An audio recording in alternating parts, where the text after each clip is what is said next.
Hello, Lata. Thank you for inviting me to this program, to the IIT Madras Janta Sparks. It's a great initiative that you started. I really appreciate your taking this step forward. So let me tell you about myself. My name is Pradeep Malik. I'm a BTech electrical from the 1965 batch. I was called Malik, I suppose, in college. Nobody really addressed me as Pradeep except for a few very close friends. And a handful of them might have even called me by my nickname, which my family used. Um, but there was a couple or two or three friends that I hung out with mostly, and they would call me by the epithet Mr. Right. I guess that came because I was, in their opinion, righteous and very rational in my ways and my thoughts.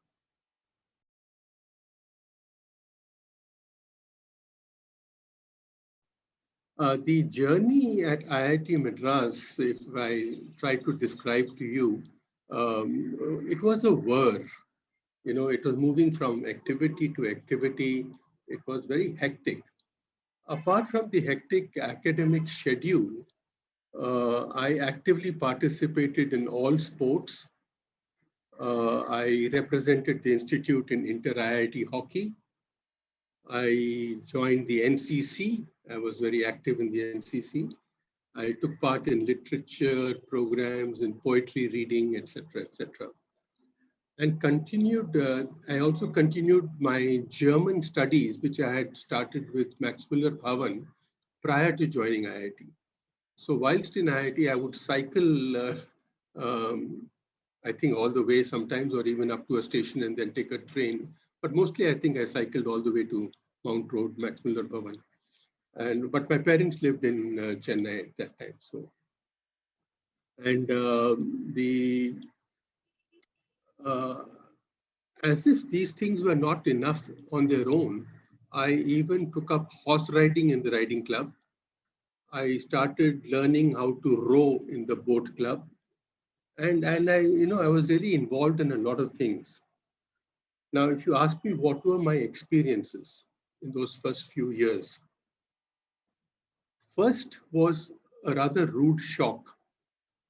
I was a topper in school. I was a topper in pre-university. And suddenly I come into IIT Madras and there are 119 other toppers with me. We were a batch of 120. So that was a big realization, if you like. You think your cat's whiskers until you realize that there are many cats around and many whiskers around. I also realized in the rude shock that I was not the best. There were many students there and many colleagues of mine who were better than I. That was one. Number two was that this whole experience was one of multiple activities. There were new friends to be made. They came from all India. We had an all India tapestry. In those days, unlike today, I don't know what the situation is today, but in those days, they selected the 120 from different states. So there were toppers from different states. So we really had a tapestry of students. So it was multilingual in that sense. The third was that it was intensely competitive. These 5 years there, or 4.5 in our case, was intensely competitive. And the learning was on a continual stream, whether it was inside class or outside class. If you ask me, did I have fun? I had a lot of fun. I had plenty of friends, I made friends, and I just had a lot of fun there. If you asked me, did you have any regrets? Do I have any regrets today? Answer is no.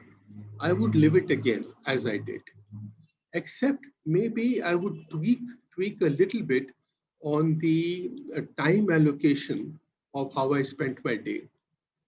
You're wiser later, I suppose, hindsight, and I would might be slightly different allocation of time. But those days there was a lot of time that I spent in the non-class or non-academic activities. And I realized that in my second or third year. So in fact, I didn't go for the next IIT, Inter-IIT Games. I decided that I better stay back and work. Okay, what were the learnings? Two main learnings from those IIT days, I would say. I'm trying to encapsulate it into two. One is a great degree of humility because of what I just told you, that it was a rude shock. I was not a topper. Now I used to be a topper before, and that was humility was one aspect. Second was that I learned, I didn't know the word at that time, but when I look back, yes, I identified my Swadharma. What is my calling? And that my inner calling is what took me on my next journey. But the best part of the IIT Madras journey was that every one of us went about doing what we needed to do. We did it with dedication, with devotion. People talked about, we had rivers that didn't flow, that were stationary, or we had mountains that moved. But there was no chip on anybody's shoulders, because frankly, the glow around IIT only came much later, not in those years of 60 to 65. So the journey now after IIT Madras, continuing from the Madras journey and the key learnings of following my inner calling, which I told you about, I chose to work and live in India. We had already had the 1962 Chinese aggression. We were all very moved by that. In fact, our courses were cut short to the extent that our holidays were taken away. And we therefore finished our 5-year program by December of 64, right?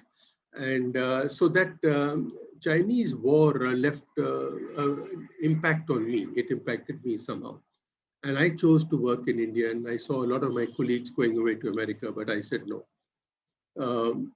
The second thing was that the inner calling was about, I wanted to take up a client-facing role, a client-facing job, because of my realization that I have a love for people. So I was not going to be a back office. I was not going to be in design. I was not going to be in manufacturing. That was clear. So sales and project management is the area I chose. So after a 2-year graduate apprenticeship after my IIT, for which I went to UK, I mean, in India, people called it management training, but UK people called it a graduate apprenticeship.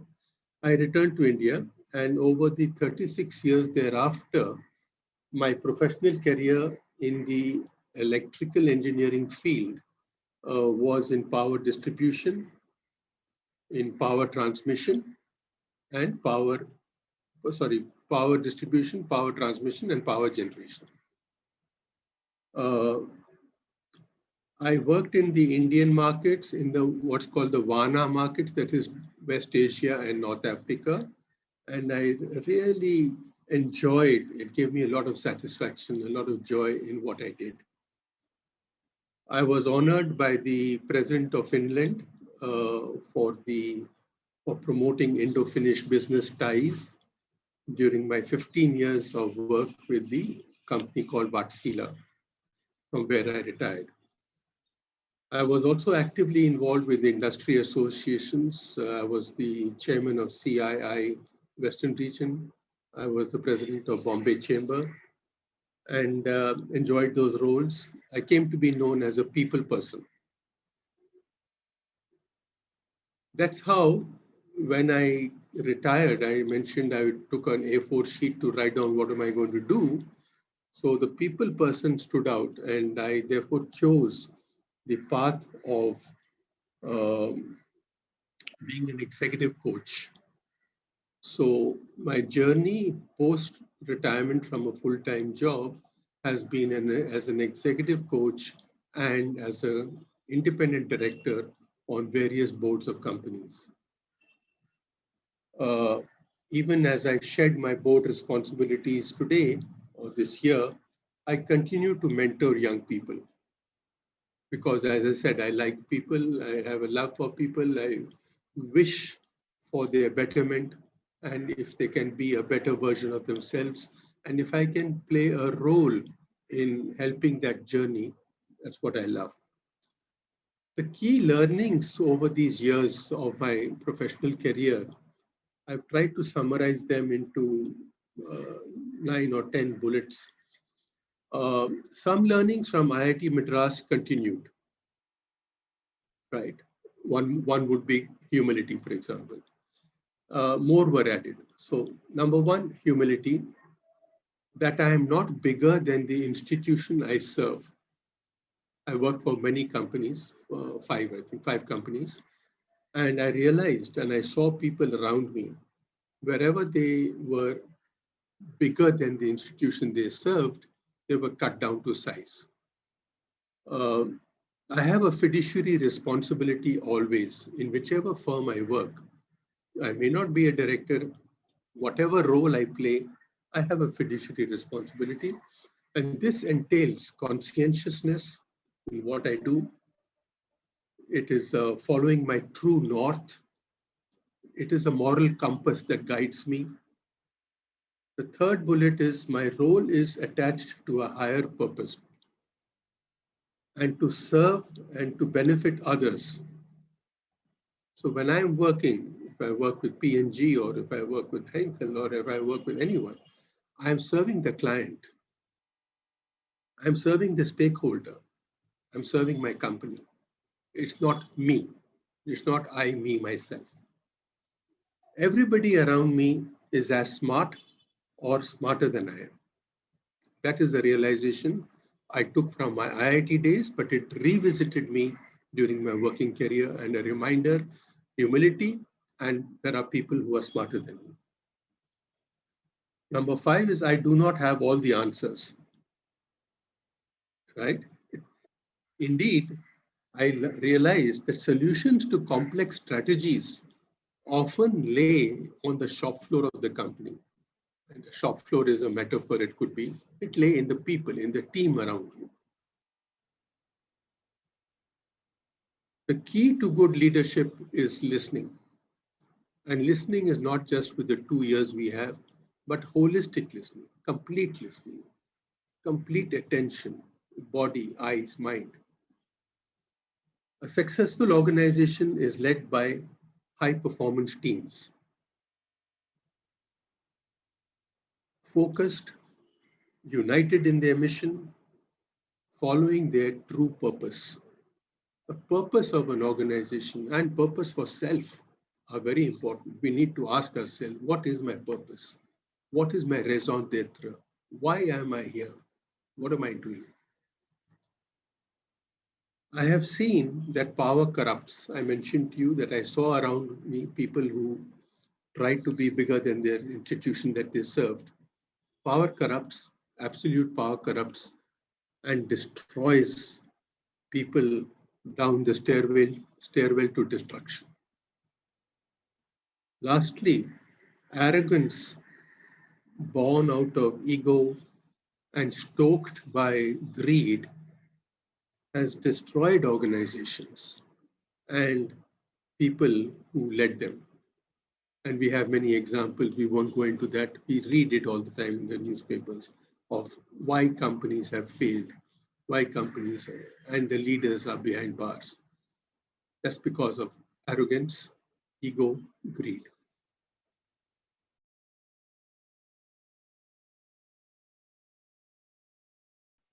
So now, as I said, mine has been a journey which is continuing. I've completed my working life as an employee into my own profession of being a corporate director and executive coach.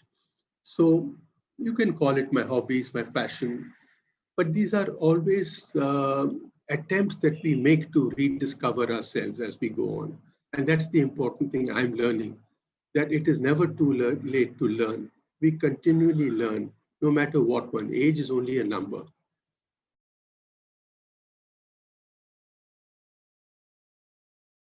So I try and live up to the 4 key tenets of sharing, caring, striving, and learning. And I will explain to you as I speak. And some of these will fall into one or the other bucket. I follow or try to follow these. One, I remain connected with friends and associates because I'm a people person. I like people. I am always connected with people. And these are people who may have given me support. They may have given me a leg up. They may have been just friends. And today I'm reaching out even to people who were not my friends, perhaps, because I'm trying to learn to say that everybody is a reflection of myself. Everybody is complete. Everybody is a wholesome being, and everybody is a reflection of myself. So I see myself in others. I continue my association with the chambers that I worked with, Bombay Chamber and the CII. Being a past office bearer, I'm invited to all their meetings. I stay connected to them. I keep adding young people to my list of friends. They may be as mentees, they may come in as mentees, but I try to, since I'm continually learning and I want to learn from young people, I'm no longer it's a mentor-mentee relationship, it becomes a reverse mentorship. So I'm learning from them and I love it. So by being connected to young people, it keeps me updated, it keeps me connected, it keeps me energized, and it keeps me inspired. I love that. I'm connected with NGOs that help and support the aged. I'm very, very fond of and passionate about the girl child and girl education. That's a huge skew in our country, even in the what so-called progressive states. We have a skew in the number of girls to number of boys. And so I'm with some organizations which support and create advocacy for that and do something there. Girl education. So this is part of the bucket I called caring and giving. I continue my 20-year journey of listening to Gita lectures. I started 20 years ago. I still listen to that. It's once a week. I'm supposed to listen and read every day, but sometimes that doesn't happen. And I will now start reviving my late learnings. After retirement, I joined French classes, and recently I started guitar lessons. So I'm going to revive that as well as I give up my board memberships and make more time. So in other words, when you have a full glass, you keep emptying the glass so that you can make more space for water to come in. So that's what my attempt is to revisit my learnings of French language and practicing the guitar. I continue with my yoga practice. There's no end to learning. I mentioned that. So I keep listening to coaching gurus from around the world. I'm an executive coach even today, but I keep listening to coaching gurus because I believe that even a coach needs a coach. So I mean, even Djokovic needs a coach. So I'm trying to still be a better version of myself, and through the following, I like use some words and expressions to explain that. Um, the learning of gratitude it comes back again and again. Whether it was in IIT or whether it was post IIT, whether it is today, during the COVID pandemic, there's so much gratitude, so much to be grateful for. There's a childlike curiosity about everything. And that's what keeps one younger, one keeps one engaged, keeps one passionate about things. There's wonderment. You might hear birds outside my window because I keep watching the parrots that keep coming to eat. I have got a bird feed here. And wonderment, touching people's lives, touching people's hearts through these NGOs that I do or through the charity that I provide. Idea is to make a difference, whether it's a mentee or a young person that I work with. And the idea is to spread happiness now. I find that if I spread happiness today, it gives me joy, gives me happiness. So if I'm happy today, that's the one. I don't have to wait till my granddaughter gets married to be happy. Why should I? I can be happy then too, but I must be happy today. Must be happy in the moment. So keep the spark alive is the point. Uh, I'd like to conclude, if you still have a little time, with a little piece about some more learnings that I've come across. Sure. Go on. 3 minutes more. Yeah, sure. These are what I call reflections over the COVID pandemic and man as used in human beings. Number one, man is a microcosm. In this universe, which is so large and beautiful, what are we? What am I? I'm just a small speck. I'm a microcosm. But still, I have strutted around this world as if I owned the place. I've destroyed other lives, other forms of life, as if I owned everything. Number two, we forgot that we are actually a tenant. We are a caretaker. We are supposed to return, like a tenant does, return the place, the apartment that you live in the same shape and form that you found it. We must leave this world as good or as better than we found it. We are not doing that. We have failed miserably. We should have learned gratitude for being alive, for having an opportunity to live in this beautiful ecosystem with other forms of life, with respect, in harmony. We haven't done that. Number three, these are reflections over the last 14, 15 months. Number three, I have very few material needs. I've realized that, very few. And these 15 months has really taught me that. The greater need I have is for what? Compassion, empathy, resilience, agility, mindfulness. Just think of these words. If I am that to others, look at the people who serve me today, whether the people who are cleaning the streets, keeping the roads clean for me, whether the people in my home, they're feeding me, looking after me. And it is so important. And they have their families back in their villages, but they're feeding us here, looking after us. That we sometimes forget. We take it for granted. Number four, as man's arrogance, bravado, ego have grown in size, you will notice that man's adversaries have become tinier. And the current adversary is invisible. We don't even know the adversary. What a leveler that is. What a humbling state that is. It has really brought us to our knees. It has kept us all hiding. We're all hiding. Huh? We're all in our homes, hiding from. Number five, I wrote a piece and I coined an acronym.